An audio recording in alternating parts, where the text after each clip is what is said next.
Hello everyone, good morning to all of you. Welcome to logic पाठशाला। आज के इस वीडियो में हम कवर करने वाले हैं 12, 13 और 14 नवंबर के इम्पॉर्टेंट करंट अफेयर्स के क्वेश्चंस। आज के इस वीडियो में फ्रेंड्स हम 3 दिन का इम्पॉर्टेंट करंट अफेयर्स कवर करेंगे।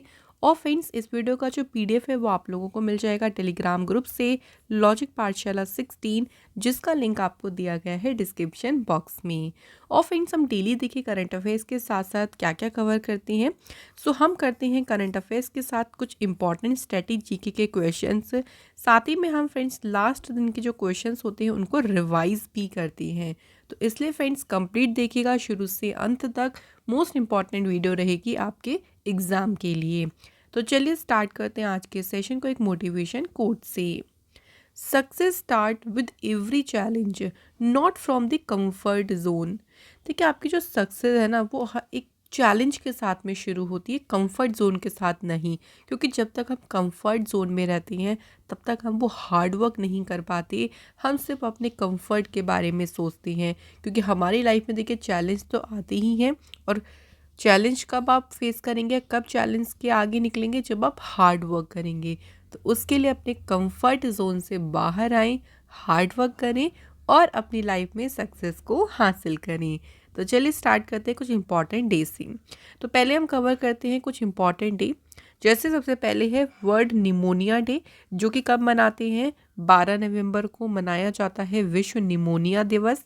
इस दिन का मेन क्या पर्पस है, देखिए मेन पर्पस वही है निमोनिया के बारे में लोगों को अवेयर करना।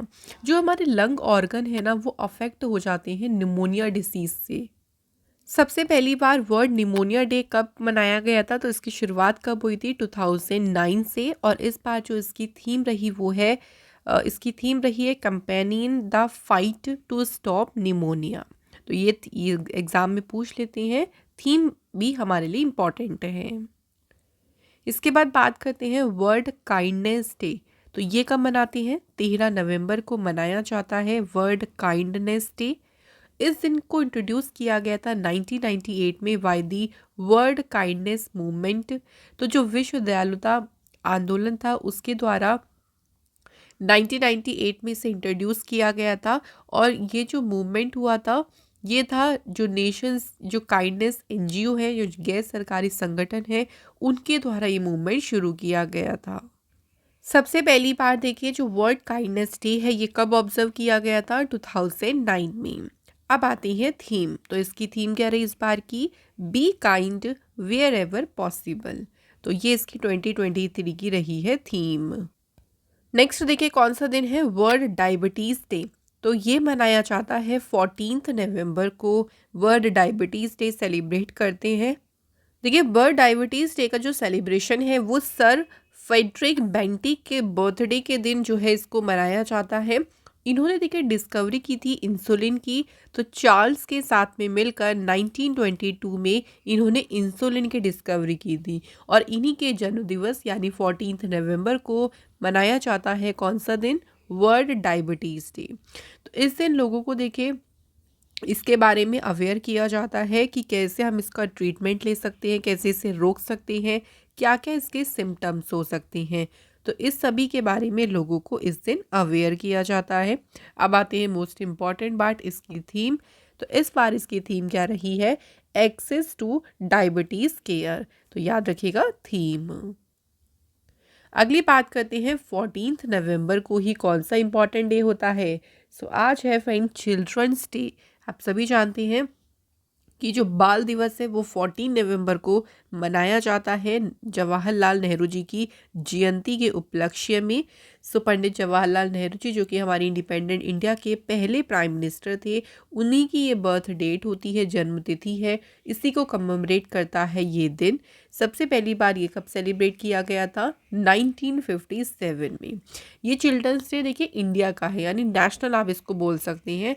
यही अगर हम बात करते हैं इंटरनेशनल चिल्ड्रंस डे कब मनाते हैं, तो ये मनाया जाता है 1 जून को। तो यहाँ पे हमें बिल्कुल कंफ्यूज नहीं होना, इसलिए इसको याद रखिएगा।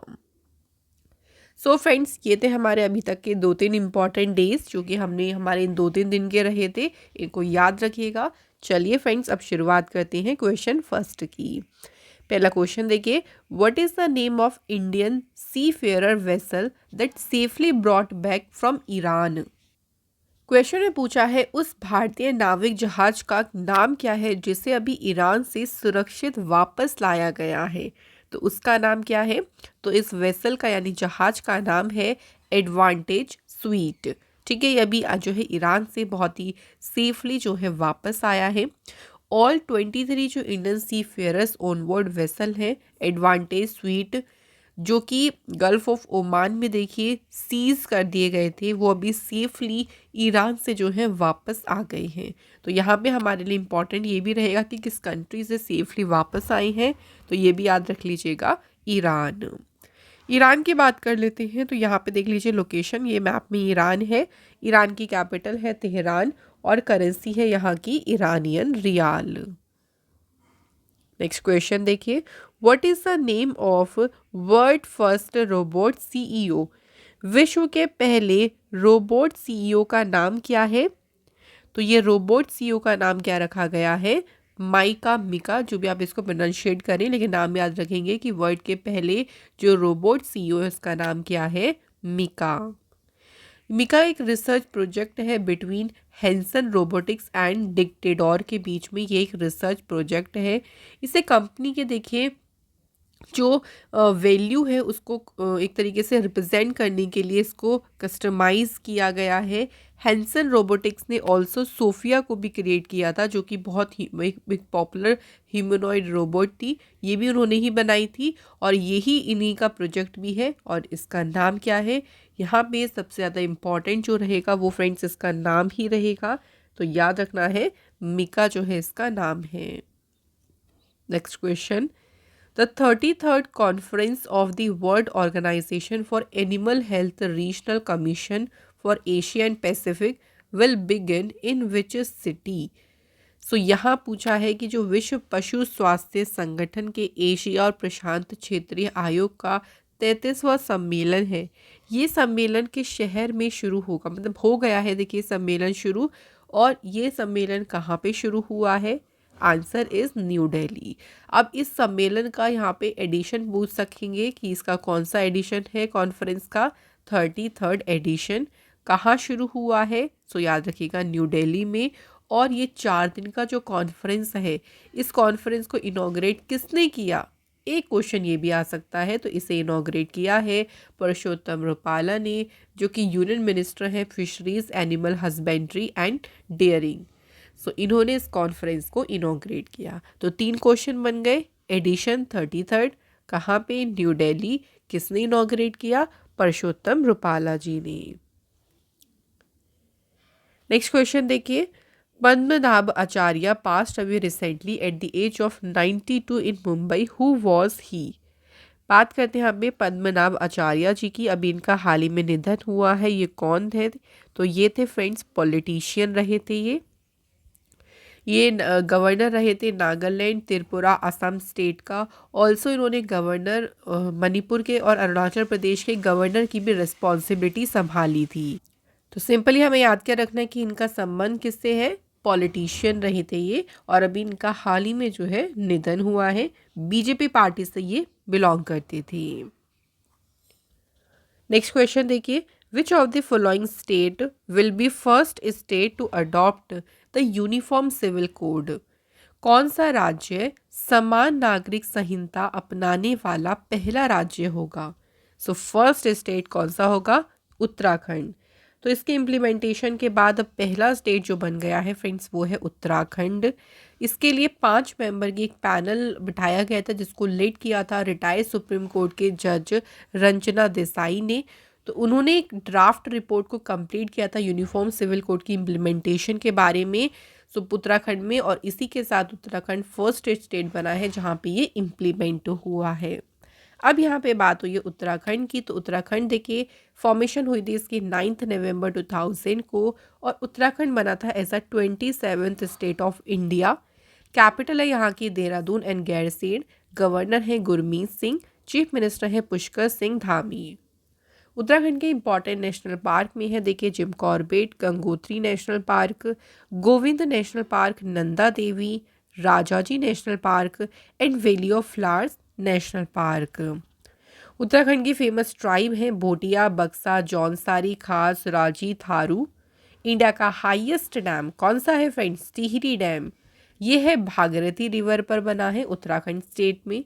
इम्पॉर्टेंट टेम्पल्स की बात करते हैं तो है Badrinath temple, Yamunotri temple, Gangotri, Kedarnath temple.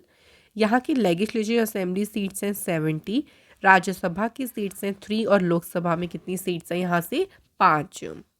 अब मैं उत्तराखंड से आपको कुछ और इम्पॉर्टेंट न्यूज़ को रिवाइज करा देती हूँ।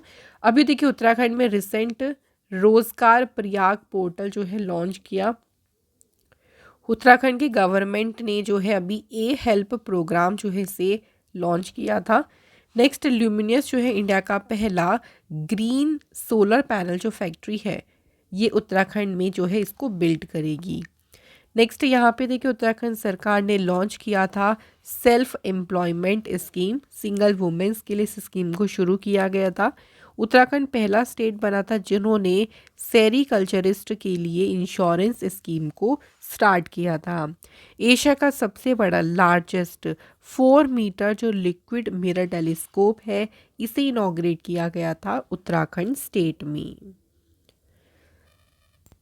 आगे बढ़ते हैं, अगला क्वेश्चन है which of the following person appointed as the command of the eastern fleet? किस व्यक्ति को पूर्वी बेड़े के कमान के रूप में नियुक्त किया है? तो किसे अपॉइंट किया है? रियर एडमिरल राजेश धनखड़ जी को। इसी के साथ कुछ और अपॉइंटमेंट्स की बात करें तो देखिए अभी नेवल स्टाफ के डेप्यूटी चीफ कौन बने? तरुण सोबती। इसके अलावा national president of the IACC appoint हुए हैं पंकज बोहरा। मालदीव के प्रेसिडेंट अपॉइंट हुए Mohammed Muizzu. Permanent representative of India to the UN में इंडिया की तरफ से परमानेंट रिप्रेजेंटेटिव बने अरिंदम बागची। लॉरियस के एम्बेसडर बने हैं नीरज चोपड़ा। और press trust of India's board of directors के चेयरमैन कौन बने हैं? शांत कुमार। नेक्स्ट क्वेश्चन देखिए who has been bestowed the prestigious champions of change award? So famous जो चैंपियंस ऑफ चेंज अवार्ड है इस अवार्ड से किसे सम्मानित किया गया है? तो ये अवार्ड किसे मिला है? डॉक्टर सोमदत्त सिंह। ठीक है, इनको ध्यान रखेंगे। इन्हें कौन सा अवार्ड मिला है?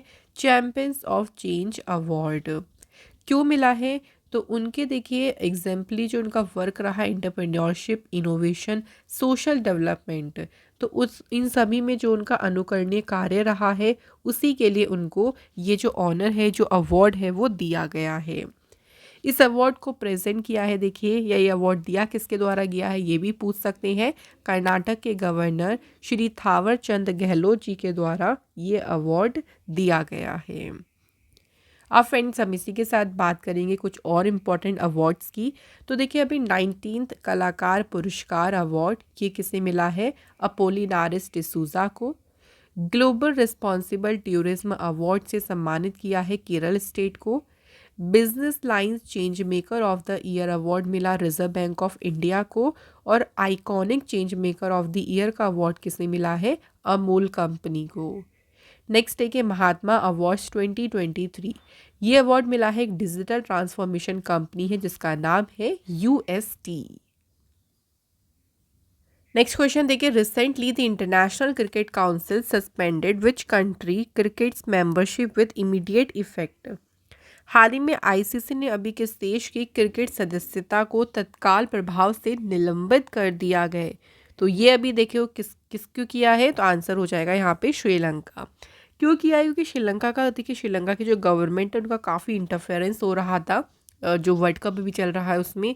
तो इसी दौरान ICC ने ये डिसीजन लिया और इमीडिएट जो है श्रीलंका की जो क्रिकेट मेंबरशिप है उसको सस्पेंड कर दिया है। तो यहाँ पे आप लोगों को कंट्री ध्यान रखनी है। इसी के साथ ICC की बात करते हैं इंटरनेशनल क्रिकेट काउंसिल की। तो सबसे पहले इसकी शुरुआत हुई थी 1909 में। तब इसका नाम क्या था? इंपीरियल क्रिकेट कॉन्फ्रेंस के नाम से इसकी शुरुआत हुई थी। उसके बाद इसका नाम चेंज हुआ, इंटरनेशनल क्रिकेट कॉन्फ्रेंस किया गया 1965 में। और अभी जो इसका करंट नाम है इंटरनेशनल क्रिकेट काउंसिल, ये नाम इसका कब हुआ था? 1987 में जो है इसे ये नाम दिया गया था। लेकिन शुरुआत अगर पूछें कि स्थापना कब हुई थी, 15 जून 1909 में। हेडक्वार्टर है दुबई यूएई में। चेयरमैन है ग्रेग बार्कले जो कि न्यूजीलैंड से है। डेप्यूटी चेयरमैन है इमरान ख्वाजा और सीईओ का नाम है जियोफ इलार्डिस। नेक्स्ट क्वेश्चन देखिए, Hayley Matthews has won the ICC women's player of the month award for October 2023। तो अक्टूबर के लिए ICC women's player of the month का अवार्ड किसने जीता? तो वुमेन्स में किसने जीता है? हेली मैथ्यूज ने। और फ्रेंड्स अगर हम बात करते हैं कि ये किस टीम से, she is from which cricket team, तो अगर बात करें किस टीम से बिलोंग करती हैं ये, तो ये बिलोंग करती हैं वेस्ट इंडीज़ से। ठीक है, एक तो ये हो गया आईसीसी वुमेन्स का। अब अक्टूबर महीने की ही बात करेंगे men's player of the month की, तो ये जो है जीता है अवार्ड न्यूजीलैंड के राचिन रविंद्र ने।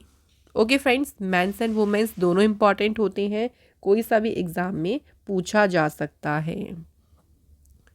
इसी के साथ चलिए कुछ और इम्पॉर्टेंट अवार्ड्स को रिवाइज कर लेते हैं। पिछले लास्ट 3 मंथ्स की बात करें तो देखिए, सबसे पहले men's player of the month की बात करते हैं तो सितंबर के लिए किसने जीता था ये अवार्ड? इंडिया के शुभमन गिल ने। अगस्त महीने के लिए मिला था पाकिस्तान के बाबर आजम को। और जुलाई में मिला था इंग्लैंड के क्रिस वोक्स को। इसके बाद बात करें ICC women's player of the month की, तो अगर बात करें सितंबर के लिए तो ये अवार्ड मिला था श्रीलंका की चमारी अथापत्थु को। अगस्त के लिए मिला था आयरलैंड के अर्लेन केली को। और जुलाई के लिए मिला था ऑस्ट्रेलिया की एशले गार्डनर को। ये वैसे आप लोग जनवरी से इसको ज़रूर याद रखिएगा, क्योंकि यहाँ से ना कोई सा भी मंथ का पूछ सकते हैं, चाहे मेंस का पूछें चाहे वुमेन्स, दोनों आप लोगों से पूछा जा सकता है। सो फ्रेंड्स, इसी के साथ आज के हमारे करंट अफेयर्स के क्वेश्चंस हो गए हैं कंप्लीट। देन अब बात करते हैं स्टैटिक जीके के क्वेश्चंस की। तो देखिए पहला क्वेश्चन क्या है, Maginot line exist between which country. जो मेजिनॉट रेखा है ये किस देश के बीच में है? तो ये जो लाइन है ये लाइन है फ्रांस और जर्मनी के बीच। ओके, इस लाइन को कब कंस्ट्रक्ट किया गया था? 1930 में। और ये लाइन ध्यान रखिएगा किस किस के बीच में है? फ्रांस और जर्मनी के बीच। जिससे कि एक और इम्पॉर्टेंट जिससे लाइन है कि डूरंड लाइन, ये ऐसी इंपॉर्टेंट देखिए बाउंड्रीज हैं जो कि एग्ज़ाम में पूछ लेते हैं। ये है पाकिस्तान एंड अफ़गानिस्तान के बीच। नेक्स्ट इम्पॉर्टेंट की बात करते हैं जो कि है मैकमोहन लाइन।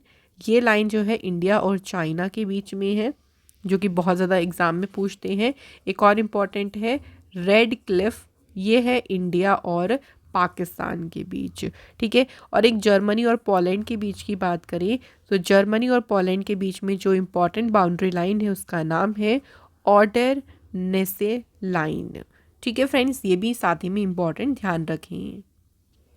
नेक्स्ट बात करते हैं the grand canyon located in which country. तो ग्रैंड कैनियन जो है किस देश में स्थित है? सो सही आंसर क्या होगा फ्रेंड्स, कहाँ लोकेटेड है ये? तो आंसर है यूएस में। तो ग्रैंड कैनियन जो एक एग्जाम्पल है वैली का, जो कि इरोजनल लैंडफॉर्म से बना है। ओके, और ये लोकेटेड है फ्रेंड्स कहाँ पे? यूएस में। नेक्स्ट क्वेश्चन है the dash is responsible for earth magnetic field. कौन जो है पृथ्वी के चुंबकीय क्षेत्र के लिए जिम्मेदार है? तो ये है फ्रेंड्स आउटर कोर। तो जो आउटर कोर है ये रिस्पॉन्सिबल है अर्थ के मैग्नेटिक फील्ड के। अर्थ का जो इंटीरियर है ना देखिए वो 3 पार्ट में डिवाइडेड है, जिसे हम कहते हैं क्रस्ट, मेंटल और एक हो गया आपका core. Okay, core is the inner most layer of the earth, जो कोर होती है। तो कोर में भी अगर हम बात करें जो आउटर कोर होती है वो अर्थ के मैग्नेटिक फील्ड के लिए जो है रिस्पॉन्सिबल होती है। नेक्स्ट क्वेश्चन देखिए, which atmospheric layer contains ions and helps in wireless communication. तो वायुमंडल की देखिए जो लेयर्स होती हैं उनमें कौन सी वो लेयर है जिसमें आयंस होते हैं और वो वायरलेस कम्युनिकेशन में काफ़ी मदद करती हैं? तो ये लेयर जो होती है उसे कहते हैं थर्मोस्फियर। ठीक है, थर्मोस्फियर जो है ये फ्रेंड्स लेयर होती है। अगर हम एटमॉस्फेरिक लेयर की बात करते हैं तो सबसे पहले जो लेयर आती है वो है ट्रोपोस्फियर। उसके बाद हम बात करते हैं स्ट्रेटोस्फियर की। देन हमारी आती है मीजोस्फियर। उसके बाद आती है थर्मोस्फियर। और सबसे आखिरी में है एग्जोस्फियर, जिसमें थर्मोस्फियर वो लेयर है जिसमें आयंस कंटेन होते हैं। अच्छा, स्ट्रेटोस्फियर की भी एक खास बात क्या है, क्योंकि इसमें जो है हमारी जो ओजोन लेयर है वो आपकी विद्यमान होती है। और ओजोन लेयर हमें सन से आने वाली जो भी यूवी रेज होती है उनसे प्रोटेक्ट करती है। तो ये पूछ सकते हैं कि ओजोन लेयर किस में है, किस में पाई जाती है, कौन से एटमॉस्फेरिक लेयर में, तब आपका आंसर होगा स्ट्रेटोस्फियर में। नेक्स्ट देखिए, which strait divides Europe from Africa. तो कौन सी स्ट्रेट जलसंधि है जो कि यूरोप को अफ्रीका से विभाजित करती है, तो इसे कहते हैं गिब्राल्टर। तो स्ट्रेट ऑफ गिब्राल्टर जो है ये देखिए एटलांटिक ओशियन को, जो एटलांटिक ओशियन है उसको मेडिटेरियन सी के साथ में कनेक्ट करती है और सेपरेट करती है ये यूरोप को अफ्रीका से। नेक्स्ट क्वेश्चन देखिए, which among the following planet is also known as veiled planet. निम्नलिखित में से किस ग्रह को वेल्ड ग्रह के नाम से जो है जाना जाता है। तो कौन सा प्लैनेट है जिसे वेल्ड प्लैनेट कहते हैं? वीनस। ओके, याद रखिएगा। वीनस जो है फ्रेंड्स ये हमारे सोलर सिस्टम का सबसे हॉटेस्ट प्लैनेट है, सबसे गर्म ग्रह है। और वीनस को अर्थ की ट्विन सिस्टर भी कहते हैं, क्योंकि ये साइज में बिल्कुल अर्थ की तरह ही होता है। और ये हमारे इसको देखिए मॉर्निंग स्टार और इवनिंग स्टार के नाम से जाना जाता है। तो आंसर तो वीनस हो गया। अगर हम यहाँ पे बात करें देखिए मार्स के बारे में, तो मार्स को कहते हैं रेड प्लैनेट। इसका कलर जो रेड होता है वो यहाँ पे आयरन ऑक्साइड से, उसकी वजह से, उसकी प्रेजेंस से इसका कलर जो है वो रेड दिखाई देता है। और अगर जुपिटर की बात करें तो जुपिटर जो है फ्रेंड्स ये हमारे सोलर सिस्टम का सबसे लार्जेस्ट प्लैनेट है, सबसे बड़ा प्लैनेट है। ये हमारे लिए इंपॉर्टेंट छोटे छोटे पॉइंट्स हैं, तो इनको ज़रूर ध्यान रखिएगा फ्रेंड्स। सो फ्रेंड्स यहाँ पे हमारे सभी इंपॉर्टेंट क्वेश्चंस कंप्लीट हो गए हैं। अब चलिए हम रिवाइज कर लेते हैं लास्ट जो हमने करंट अफेयर्स की वीडियो पढ़ी थी उसके क्वेश्चंस को। तो पहला क्वेश्चन है, which the 5th India US 2+2 ministerial dialogue ये कौन से शहर में हुआ? तो ये डायलॉग कंडक्ट किया गया कहाँ पे? न्यू दिल्ली में। अगला क्वेश्चन है, सेंट्रल गवर्नमेंट ने एक नई व्हीट फ्लोर स्कीम को शुरू किया था जिसको नाम दिया Bharat Atta at the subsidised price of dash पर केजी। तो इसका जो प्राइस रखा है वो है 27.50 पर केजी का। Next question, DB Chandregowda passed away, who was he? तो डीबी चंद्रगौड़ा कौन थे? तो ये थे politician. Next question, which banks former chairman DN Ghosh passed away at the age of 95? DN Ghosh होते फ्रेंड्स ये स्टेट बैंक ऑफ इंडिया के 12th नंबर के चेयरमैन रहे थे, और ये रहे थे चेयरमैन 1985 से लेके 1989 तक। नेक्स्ट क्वेश्चन है, विच स्टेट्स और UTs police becomes first in India to use GPS tracker anklets for terror accused on bail? पहला देखिए कौन सा स्टेट है यूटी की पुलिस बनी है जिसने GPS ट्रैकर एंकलेट को यूज़ किया? तो ये है जम्मू कश्मीर की पुलिस। नेक्स्ट है, who has been appointed as UPI security ambassador by the national payments corporation of India? NPCI ने UPI सिक्योरिटी एम्बेसडर के लिए अपॉइंट किसे किया है? पंकज त्रिपाठी को। Who has taken over the charge of post of member at the Airport Authority of India? तो भारतीय विमानपत्तन प्राधिकरण में वित्त के पद का कार्यभार किसने संभाला है? The answer is Pankaj Malhotra ने। नेक्स्ट क्वेश्चन देखिए, 19th जो कलाकार पुरस्कार अवार्ड है, इस अवार्ड से किसे सम्मानित किया गया है? तो फ्रेंड्स ये अवार्ड किसने मिला है? अपोलिनारिस डिसूजा को। नेक्स्ट 37th नेशनल गेम्स जो अभी हुए थे जिसको कंडक्ट किसने किया था? गोवा ने। और इस इन गेम्स में कौन से स्टेट ने सिक्योर करी टॉप पोजीशन? तो सबसे आगे रहा महाराष्ट्र। महाराष्ट्र ने फ्रेंड्स टोटल जीते थे 228 मेडल्स। सो फ्रेंड्स, यहाँ हमारी आज की वीडियो के सभी क्वेश्चन कंप्लीट हो गए। अब फ्रेंड्स बात करते हैं टेस्ट की। तो आज का हमारा पहला क्वेश्चन है, देखिए टेस्ट का, फीफा वर्ल्ड कप जो 2034 में होगा फीफा वर्ल्ड कप, उसकी मेजबानी कौन सा देश करेगा। और दूसरा क्वेश्चन है, वर्ल्ड सुनामी अवेयरनेस डे ये एनुअली किस दिन मनाया जाता है। तो इन दोनों क्वेश्चन के फ्रेंड्स आप सभी आंसर करें जल्दी से कमेंट बॉक्स में। और इसी के साथ फ्रेंड डेली करंट अफेयर का सेशन हमारा यहाँ पे कंप्लीट होता है। अगर फ्रेंड्स आपको हमारा जो कंटेंट है वो अच्छा लगा है तो प्लीज़ फ्रेंड वीडियो को लाइक करें, शेयर करें ज़्यादा से ज़्यादा, और आप सभी से रिक्वेस्ट है कि चैनल को सब्सक्राइब ज़रूर करें। ऐसी इंपॉर्टेंट क्लास में फिर आप लोगों से मिलेंगे नेक्स्ट वीडियो में। Thank you so much for watching this video.